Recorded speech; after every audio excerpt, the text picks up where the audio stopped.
आज के इस वीडियो के अंदर मैं आपको फास्ट यूनिवर्सिटी से रिलेटेड जितनी भी इंफॉर्मेशन है फॉर द एडमिशन ऑफ 2025 वो मैं आप लोगों को आज उसके बारे में गाइड करूँगी। ठीक है। अच्छा, ये मैंने पोर्टल खोल लिया है आपका फास्ट का। ठीक है। इसके अंदर तो सबसे पहले एज ए ऑल नो हमारा बैच 2025 आया है। एंड एक बात जो सबसे इम्पॉर्टेंट है हमारे लिए ये है कि फास्ट आपके पास एक फेडरली चार्टेड यूनिवर्सिटी है। ठीक है। ये आपके पास प्राइवेट यूनिवर्सिटी नहीं है, this is a federally chartered university. ठीक है। एंड इसके 5 कैंपसेस हैं पाकिस्तान के बड़े बड़े शहरों के अंदर, कराची, लाहौर, इस्लामाबाद, पेशावर, चिन्योट, और अब इनका नया कैंपस बना है इसी साल जिसकी फर्स्ट पायनियर बैच जिधर गया है, that is your Multan campus. ठीक है। अच्छा, each and every campus is equally ahead in education. ठीक है। हर कैंपस की एजुकेशन इज़ सेम। ठीक है। ये नहीं है कि आप इस्लामाबाद कैंपस जाना चाह रहे हो उसकी पढ़ाई ज़्यादा अच्छी है, इसमें कोई शक नहीं है कि इस्लामाबाद, लाहौर, कराची कैंपस में जो बच्चे पढ़ते हैं उनका एक्सपोजर थोड़ा ज़्यादा होता है, but the thing is the quality of education is same in all of the campuses. ठीक है।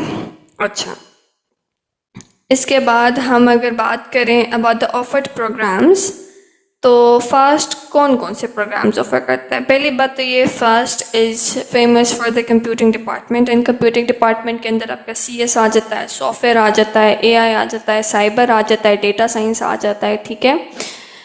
तो सबसे पहले most of the students prefer FAST for their undergrad programs. तो हमारे पास अंडरग्रेड में कौन कौन से प्रोग्राम्स हैं। अगर हम चिन्योट कैंपस बिजनेस एडमिनिस्ट्रेशन की बात करें, BBA की, तो CFD कैंपस में ऑफर हो रहा है, इस्लामाबाद कैंपस में ऑफर हो रहा है, लाहौर कैंपस में ऑफर हो रहा है, एंड द रेस्ट 3 कैंपसेस में अभी तक ऑफर नहीं हो रहा। इसी तरह अकाउंटिंग एंड फाइनेंस हमारे पास इस्लामाबाद कैंपस और लाहौर कैंपस, सिर्फ इन 2 कैंपसेस में ऑफर हो रहा है। ठीक है। इसी तरह BSAI is being offered in all of the campuses. ठीक है। Business analytics is being offered only in your Lahore campus. Computer, इसी तरह civil engineering is being offered only in your Lahore campus. Business analytics is being offered in your CFD, Islamabad, Karachi and your Lahore campus. Computer engineering चूँकि एक नई degree थी and it started back, if I'm not wrong, in 2021. ठीक है। ये आपके पास CFD में आ रही है, इस्लामाबाद में ऑफर हो रही है, कराची में ऑफर हो रही है एंड पेशावर में ऑफर हो रही है। ठीक है। इसी तरह BSc CS जो है यानी कि computer science, bachelors in computer science, it is being offered in all of the campuses. और ये तो ऑब्वियस सी बात है, फास्ट फेमस है CS के लिए, तो ये हर कैंपस में ऑफर हो रहा है। Then we have cyber security is being offered in your Islamabad campus, Karachi campus, Lahore campus. फिर BS डेटा साइंस आपके पास ऑफर हो रही है, again Islamabad, Karachi and Lahore. BS electrical engineering is being offered in your CFD campus, Islamabad campus, Karachi campus, Lahore campus. It was being offered in Peshawar campus previously, but now it is not being offered. ठीक है। Portal update हो जाएगा। Then BS FinTech Financial Technology, that's being offered in your CFD, Islamabad, Karachi and in your Lahore campus. Similarly, BS Software Engineering is being offered in all of the 3 in all of the 5 campuses, 5 to 6 campuses. Now we have for the graduate programs के हमारे पास इन subjects में masters हो रहा है, this कौन कौन से campus में कौन कौन सा offer हो रहा है। Similarly for the postgraduate means for your PhD, आपके पास ये कैंपसेस हैं और हर कैंपस में एक एक जो प्रोग्राम है दैट्स बीइंग ऑफर्ड। ठीक है। अच्छा, अब एक बात ये कि जब आप अप्लाई करते हैं अपने पोर्टल के ऊपर for your entry test and just as your results get announced, तो आपके पास हर कैंपस में हर डिग्री आ रही होती है, बट आपने ये चीज़ पहले वेरीफाई करनी है कि जिस प्रोग्राम में आपने अप्लाई किया है वो उस कैंपस में ऑफर हो भी रहा है कि नहीं हो रहा। ठीक है। अगर ऑफर नहीं हो रहा होता तो आपको उससे ऑल्टरनेटिंग प्रोग्राम में जिसके अंदर आपका मेरिट लाई कर रहा होता है आपको वो उसके अंदर शिफ्ट कर देते हैं। ठीक है। तो ये बात आपने एक ध्यान में रखनी है। तो ये तो बात होगी हमारे ऑफर्ड प्रोग्राम्स के। नाउ से एडमिशन स्केजुअल, जो बच्चे अभी सेकेंड ईयर में हैं उन्होंने अप्लाई करना है तो उनके लिए क्या स्केजुअल है, वो कब अपनी तैयारी शुरू करें और कब एंट्री टेस्ट होगा एंड ऑल दैट स्टफ। ये जो है हमारे पास अपडेट हुआ है 19 मई 2025 का। सो इट मीन्स कि ये this is for your next year, ठीक है, 2026 के लिए ये। अच्छा, एडमिशन टेस्ट एप्लीकेशन सबमिशन आपने, ये अब जो डेट्स है ना ये 2-3 दिन वेरी करती हैं, नॉट मोर देन दैट, ठीक है। तो आपने एक रफ स्केच इतना ही रखना है, ठीक है। 15 से 6 जुलाई के दरमियान में आपके यूजी प्रोग्राम्स की एप्लीकेशन सबमिशन का स्टार्ट हो जाएगा, ठीक है। और पोस्ट और ग्रेजुएट के लिए 19 से 4 के दरमियान में। इसी तरह एडमिशन टेस्ट जो होंगे आपके वो 7 जुलाई से 18 जुलाई के दरमियान होंगे। इट कुड वेरी, 1-2 दिन आगे 1 दिन पीछे हो सकते हैं, ठीक है। मेरिट लिस्ट की अनाउंसमेंट आपकी हो जाएगी 23 जुलाई में। अच्छा, इंटरव्यूज़ अंडरग्रेड के नहीं होते, एडमिशन टेस्ट अंडरग्रेड का नहीं होता, it is for your graduate and post graduate उनके लिए। अच्छा, एडमिशन टेस्ट फॉर्मेलिटीज़ में ये होता है, फ़ीस आपने पे करनी है, आपके अगर कोई डॉक्यूमेंट्स मिसिंग है so you have to submit them. आपकी कोई इक्विवेलेंसी रहती है तो आपने वो सबमिट करवानी होती है, so this comes in the category. या अगर आपने हॉस्टल ज्वाइन करना है so that comes in the category of your admission formalities. इसी तरह आपकी जो क्लासेस होती हैं ये हमेशा से 18 अगस्त से स्टार्ट होती हैं। फास्ट की क्लासेस सबसे पहले स्टार्ट होती हैं फ्रॉम योर 18 अगस्त, ठीक है। अच्छा, तो ये तो आपका एडमिशन का सारा पैटर्न आ गया कि आपका कब स्टार्ट होगा। तो अब देखो, अगर 19 मई से आप लोगों की एप्लीकेशन सबमिशन स्टार्ट हो रही है so you need to start preparing form now, ठीक है। इसके बाद अब अप्लाई कैसे करना है, अब एडमिशन प्रोसीजर क्या होता है। देखो यहाँ पर सबसे पहले they are saying that you have to fill the application online. अपने ऑनलाइन जो है सारा प्रोसीजर इज़ ऑनलाइन, ठीक है। अच्छा, आपने उनके ऑफिस जाके एकेडमिक्स में जाके अपनी एप्लीकेशन नहीं देनी है, वो एंटरटेन नहीं होती, because all the system is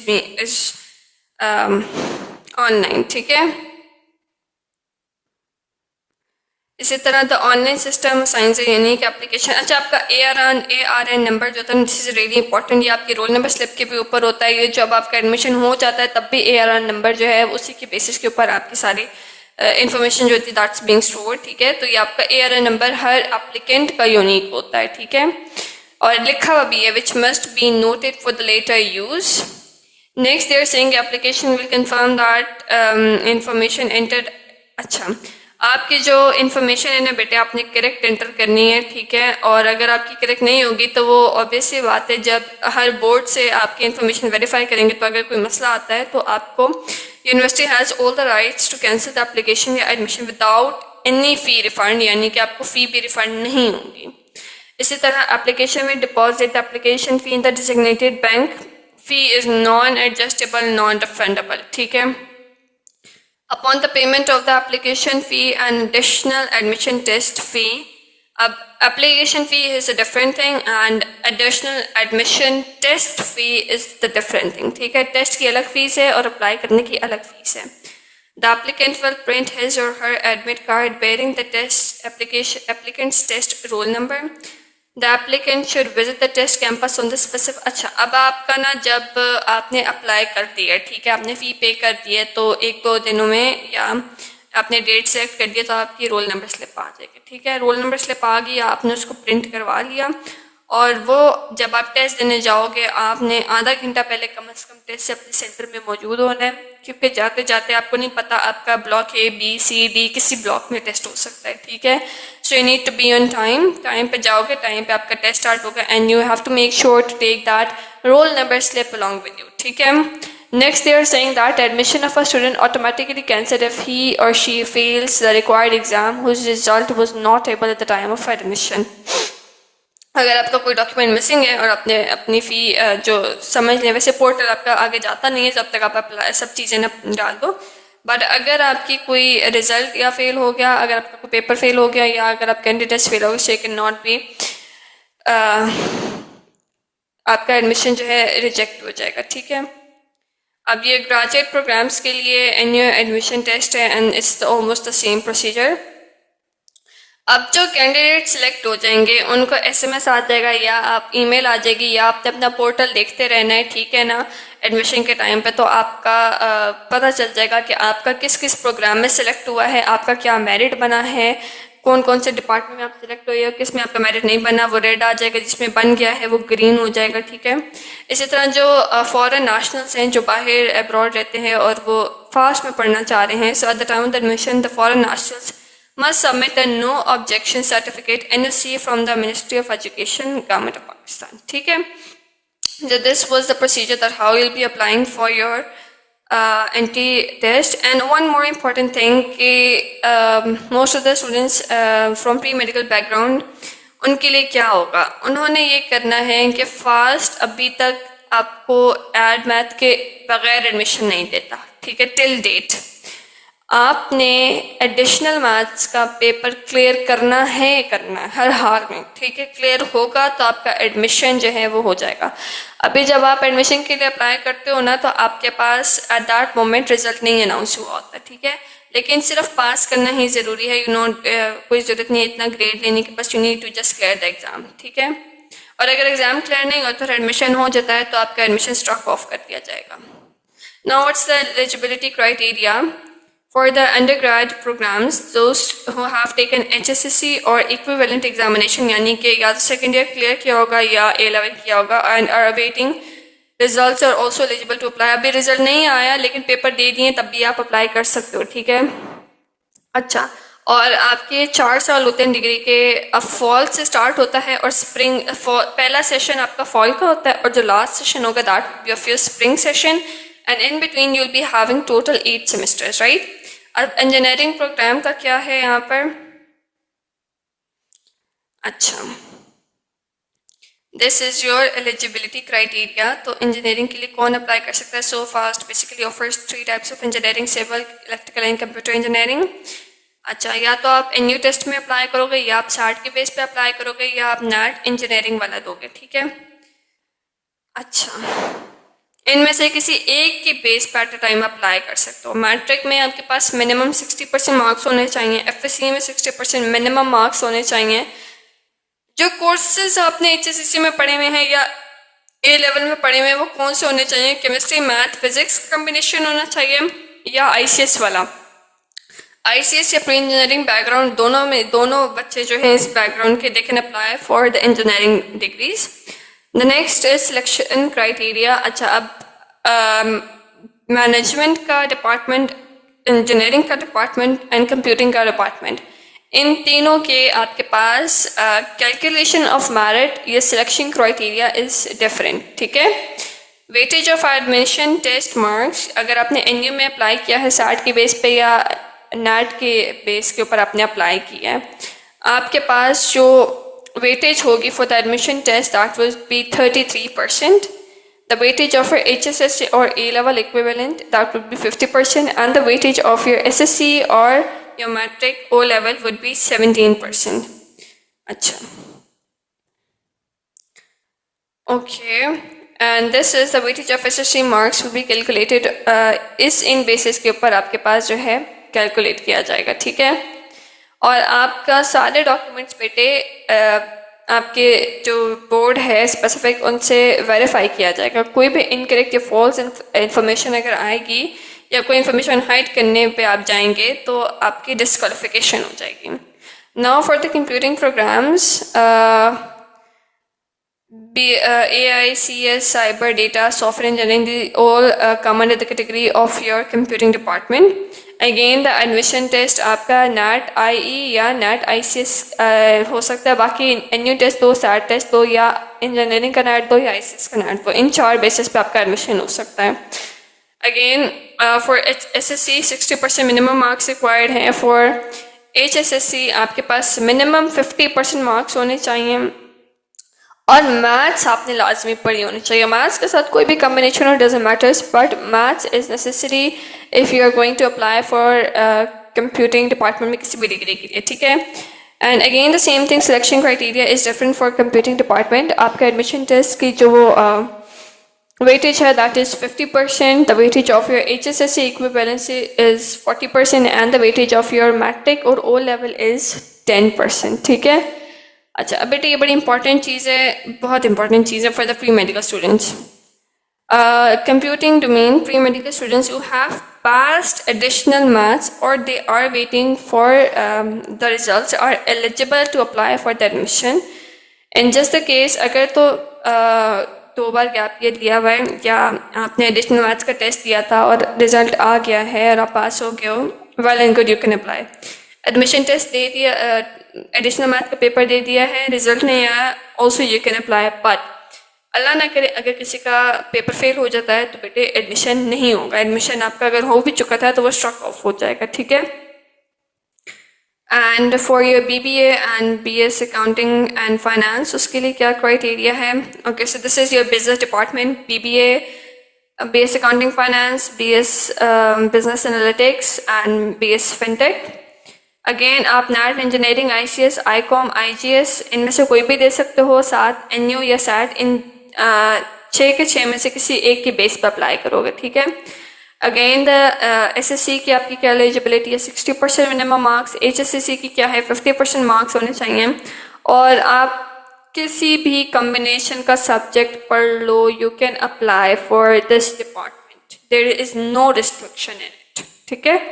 The weightage for the admission test is 50%, the weightage of SSC or equivalent is 40%, and the weightage of SSC or equivalence is 10%. ठीक है. And same goes for your master's program and your PhD program. Then we have loans and scholarships. पहली बात तो बेटे ये fast आपको GPA ज़्यादा आने पे बड़ा मिसकंसेप्शन है. GPA ज़्यादा आने पे आपको मेडल्स या कैश प्राइजेस मिल सकते हैं, लेकिन GPA ज़्यादा आने पे बेटे आपको कोई यहाँ पर स्कॉलरशिप नहीं मिलती. ठीक है. लेकिन अगर आप पहले से किसी स्कॉलरशिप पे स्टडी कर रहे हैं तो उसकी बेस मेंटेन करने के लिए आपको एक GPA रखना पड़ेगा. मिनिमम 3 GPA रिक्वायर होता है. अगर आपने अपना GPA गिरा दिया तो हो सकता है कुछ केसेस में आपको जो पहले से स्कॉलरशिप मिली हुई है किसी भी तरह की वो हट जाए. ठीक है. तो ये एक इंफॉर्मेशन है जो आई वांटेड टू क्लियर कि आप लोग ये अपने पहले से दिमाग से क्लियर कर लें. ठीक है. कह रहे थे स्कॉलरशिप्स की, तो फास्ट हमारे पास चूँकि फेडरली चार्टेड यूनिवर्सिटी है तो इसमें अपना कोई GPA ज़्यादा आने पर स्कॉलरशिप्स नहीं प्रोवाइड की जाती हैं. जैसे कुछ यूनिवर्सिटीज़ होती हैं जिसमें अगर एक थ्रेशोल्ड होता है कि अगर आप 3.5 या 3 सुपर GPA ले लेते हो तो आपको फ़ी वेवियर होता है, कुछ परसेंटेज होती है. कुछ यूनिवर्सिटी में 50% फ़ीस कम हो जाती है, कुछ में पूरी फ़ीस भी आपके कम हो जाती है. लेकिन फास्ट का ऐसा क्राइटेरिया नहीं है. लेकिन फास्ट आपको एहसान ट्रस्ट के थ्रू या फिर फाइनेंशियल एड प्रोवाइड करता है. ठीक है. 2 तो ये होगी जो फास्ट देता है. ठीक है. कुछ फिर आपके पास ऐसी आ जाती हैं जो गवर्नमेंट की होती हैं, जैसे पंजाब गवर्नमेंट की आ गई. ठीक है. आपके पास KP गवर्नमेंट की आ गई, सिंध गवर्नमेंट की आ गई, बलोचिस्तान गवर्नमेंट की आ गई. इस तरह जो आपके डिफरेंट प्रोविंसेस हैं जो आपको स्कॉलरशिप्स प्रोवाइड करते हैं, उन बेसिस के ऊपर भी आपको यूनिवर्सिटी जो है फ़ी वेवियर दे देती है. ठीक है. उसके अलावा फास्ट आपको लोन भी देता है. ठीक है. लोन भी देता है जो आपको आफ्टर अपने 4 साल अपनी डिग्री के आप कंप्लीट कर लेते हो और 4 सालों के बाद कुछ अरसे बाद आपको जो है वो पे बैक करना होता है. कुछ ना कुछ मतलब एक सर्टन अमाउंट हर मंथ या हर 6 मंथ्स के बाद आपको पे करनी होती है. उसका प्रोसीजर डिफरेंट होता है. इसी तरह फिर फास्ट आपको जो आपके एंट्री टेस्ट पे पोजीशन होल्डर्स होते हैं ना, जो फास्ट के NU टेस्ट में टॉप 3 पोजीशंस लेते हैं in what ever the campus is, top 3 positions जो लेते हैं, या जो आपके पास किसी भी पाकिस्तान के किसी भी बोर्ड के टॉपर होते हैं. यानी कि चाहे कोई बच्चा बलूचिस्तान बोर्ड में, बलूचिस्तान के सूबे में बैठ के किसी बोर्ड में उसने टॉप किया है, पंजाब में बैठ के उसने किसी लाहौर बोर्ड है या आखान बोर्ड है या किसी भी बोर्ड में उसने टॉप किया है, टॉप 3 पोजीशंस जो होगी. ठीक है. टॉप 3 पोजीशंस जो होंगी उनको भी फास्ट जो है स्कॉलरशिप देता है. अब उसकी क्या कंडीशंस होती हैं यूनिवर्सिटी में आकर, अगर तो उस बच्चे ने 3.0 से ऊपर का GPA मेंटेन रखा होगा in each and every semester, तो तभी उसकी ये जो स्कॉलरशिप्स हैं ये कंटिन्यू रहेंगी, जो मेरिट स्कॉलरशिप्स हैं, ठीक है। और अगर उसका जीपीए गिर जाता है, 3 से कम हो जाता है, तो ये स्कॉलरशिप्स उसकी ख़त्म हो सकती हैं, ठीक है। उसके अलावा जो फास्ट की कर्ज हसना के लें या एहसान ट्रस्ट के लें, ये वो प्रोवाइड करता है। और जो गवर्नमेंट की स्कॉलरशिप्स होती है वो एक दफ़ा अगर एक बच्चे के लिए अप्लाई हो गई हैं तो वो फिर पूरे 4 साल तक कंटिन्यू रहती हैं, ठीक है। अच्छा, इसी तरह मैं अगर आपको इनकी वेबसाइट के थ्रू समझाऊं इनका स्कॉलरशिप क्राइटेरिया, तो जी ये आप देख सकते हैं यहाँ पर। देखिए मैंने वेबसाइट खोल ली है, इसमें स्कॉलरशिप्स का पूरा एक सेक्शन बना हुआ है जहाँ पर डिटेल तरीके से आपको हर इन्फॉर्मेशन मिल जाएगी। बैचलर स्टूडेंट्स के लिए मेरिट स्कॉलरशिप अवार्ड की जाती है top 3 position holders of each examination board in the year of admission. Then they also offer to the scholarship to the top 3 position holders in the merit list of any admission merit list। देखें, fast आपका admission set की base पे, NTS के base पे, NU की base पे, ई cat की base पे लेता है, लेकिन स्कॉलरशिप वो एंट्री टेस्ट में से सिर्फ अपने एंट्री टेस्ट की बेस पे देगा जो कि एनयू टेस्ट होता है, ठीक है।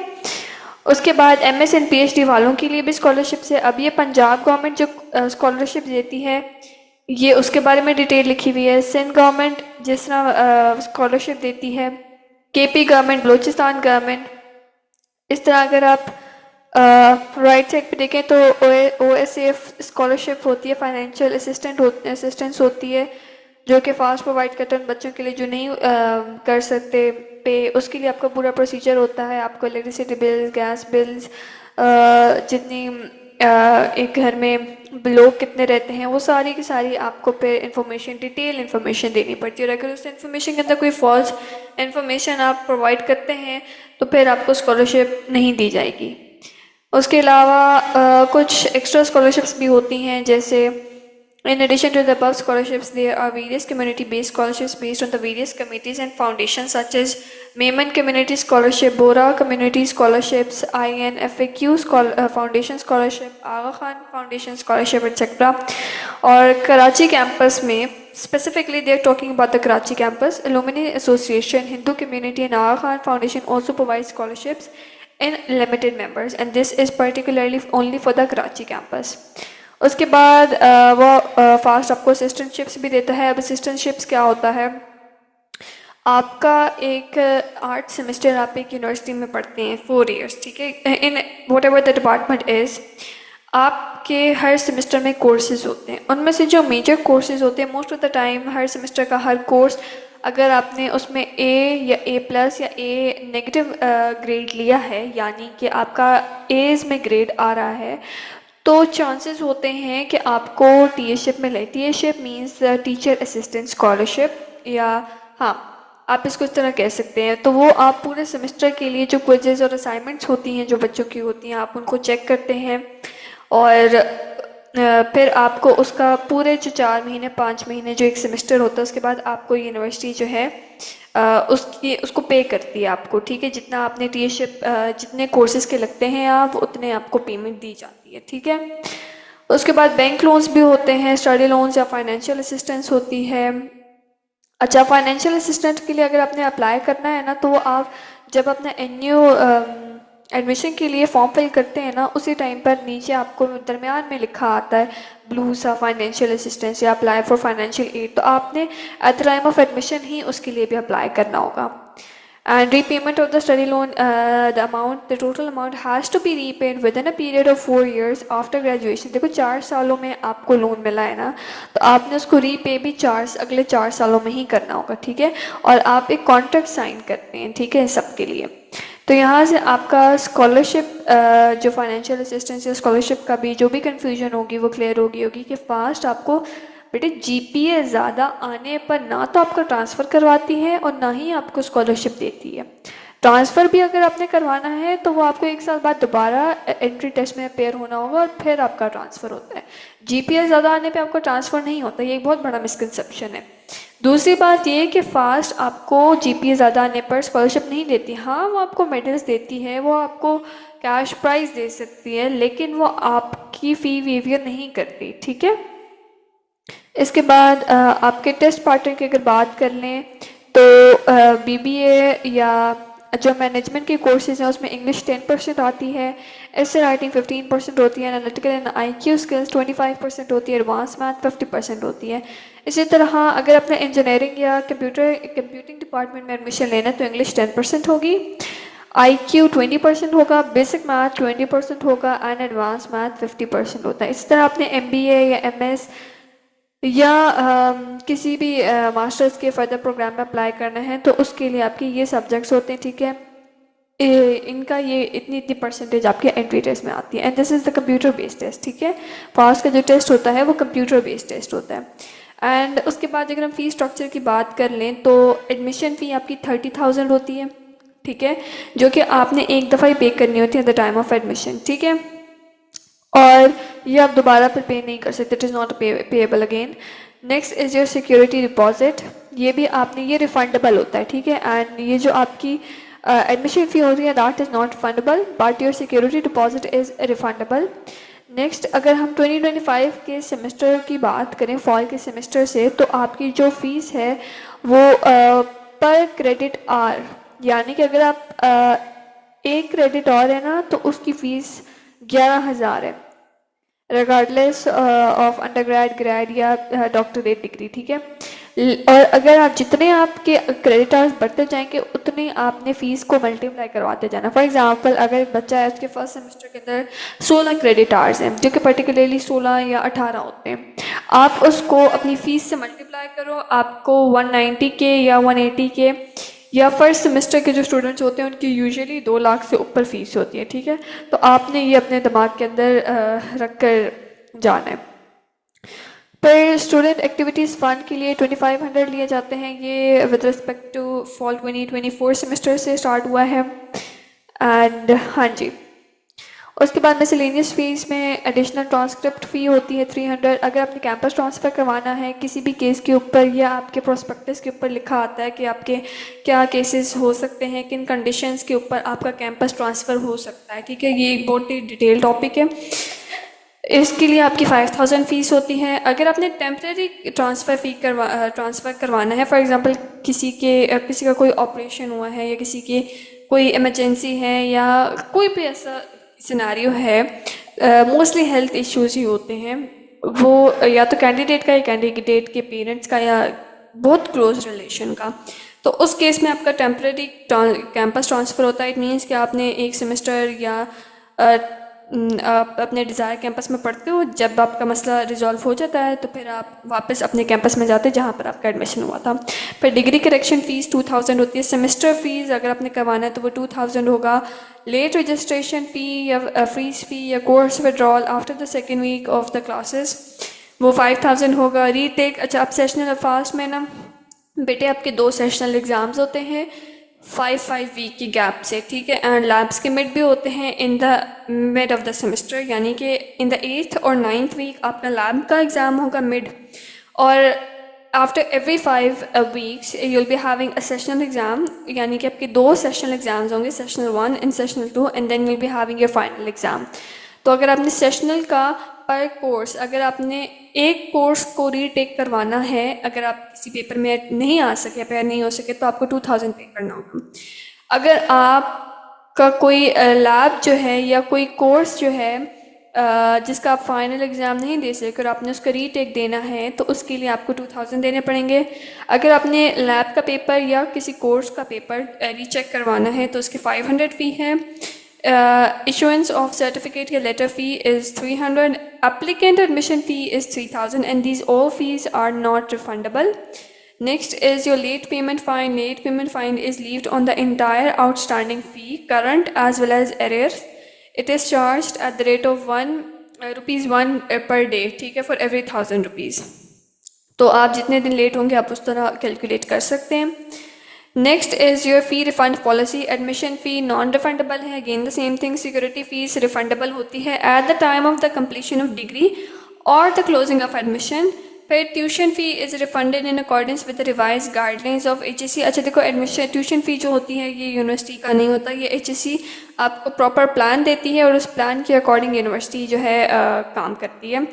टाइमलाइन ये आपको दिख रही होगी। अगर आप 10 दिन up to the 10 day of commencement of classes आ रहे हो तो आपको पूरी फ़ी रिफ़ंड हो जाएगी। अगर आप 15 दिन के बाद एडमिशन अपना ख़त्म करवा रहे हो तो 80% होगी। इसी तरह सो ऑन, आपको at the end of the month आपको कोई फ़ी रिफ़ंड नहीं होगी, ठीक है। इस तरह ये पेमेंट के इंस्ट्रक्शंस हैं। ये जैसे जैसे बच्चों का एडमिशन होता जाएगा आपको आपकी जो फ़ी आएगी, वाउचर आएगा, उसके ऊपर भी लिखा होगा एंड वेबसाइट के ऊपर भी ये चीज़ मेंशन है। उसके बाद प्रोस्पेक्टस, आपको प्रोस्पेक्टस के अंदर भी जितनी चीज़ें मेजरली जो ज़्यादा इंपॉर्टेंट है फॉर योर एडमिशन मैंने आपको इस वीडियो के अंदर डिटेल में बता दी हैं। उसके अलावा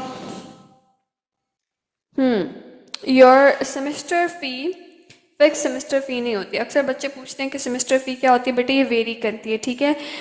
बट अगर मैं आपको एक रफ स्केच दे दूँ, इट वेरीज फ्रॉम 170 या 160 के से 210 to 220 के तक, ठीक है। This is the average fees, ठीक है, डिपेंडिंग अपॉन कि आप कितने कोर्सेज पिक कर रहे हो पर सेमेस्टर, ठीक है।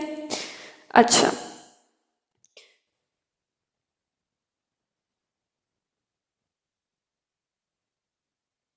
दैट कि हमने आज इस वीडियो में क्या डिस्कस किया है regarding to your admission for the year 2025। FAST के 6 कैंपसेस हैं, ठीक है। और हर कैंपस में मेजरली कंप्यूटिंग डिपार्टमेंट सबके अंदर है, because FAST is famous for its computing department. Rest जो आपके बड़े बड़े कैंपसेस हैं, जो बड़े बड़े शहरों में कैंपसेस हैं, लाहौर, कराची, इस्लामाबाद, फैसलाबाद, इनके अंदर आपके पास और भी डिपार्टमेंट्स हैं। दूसरा हमने ये स्टडी किया कि फास्ट 4 एडमिशन टेस्ट को कंसिडर करता है, जिसमें पहला उसका एनयू टेस्ट है, दूसरा आपका एनटीएस है, फिर आपका ईकेट है and then you have your SAT exam, right. उसके अलावा हमने फास्ट की फाइनेंशियल एड एंड स्कॉलरशिप्स को डिस्कस किया।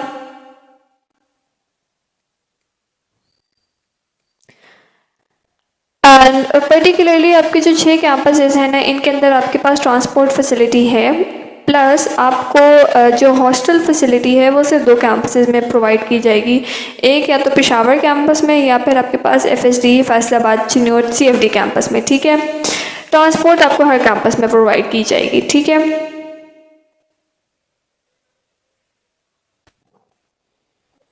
सबसे इम्पोर्टेंट बात वो ये है कि पर क्रेडिट आवर